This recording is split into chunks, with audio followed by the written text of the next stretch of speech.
runtii aad ayaan ugu faraxsanahay kulankiina maanta bulshada rayidka ay ugu timid halkan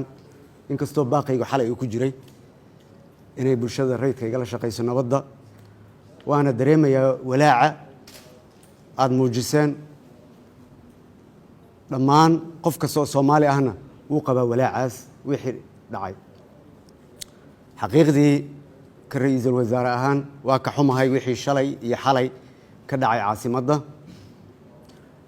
waxaana mar labaad ku baaqayaa xabad joojin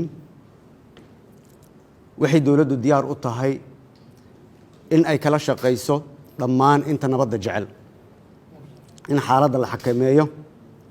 oo laga baaqsado colaad iyo burbur ku yimaado dawladnimadeena naga wada dhaxayso waxaan ugu baaqayaa waxgaradka Muqdisho aad ku jirtaan iyo walaalaheen siyaasiyiinta ku sugan shir degdeg ah oo xaaladda lagu dejinayo loogana arinsanayo ammaanka waxaan farayaa dhammaan ciidamada sugidda ammaanka muwaadiniinta Soomaaliyeed oo annaga aan ugu horeyno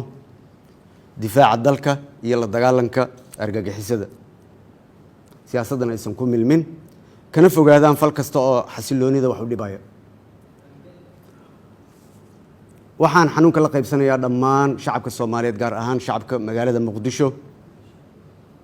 dhibkii ka soo gaaray wixii dhacay 24 saac ee ugu dambeeyay xukuumaddana oo aan aniga mas'uulka ka ahay waxay ka shaqeynaysaa in dhibkaasi uusan mar dambe soo noqon walaalahay bulshada rayidkana waxaan ka codsanayaa inay nagala shaqeeyaan oo aad fadhiga ka kacdaan waxaan shacabka farayaa in ay dulqaad muujiyaan kana qayb qaataan raadinta nabad waarta taageerana u muujiyaan dawladnimada aan haysano maanta waa ku mahadsantihiin wabillahi tawfiiq wassalaamu calaykum waraxmatullaahi wabarakaatuh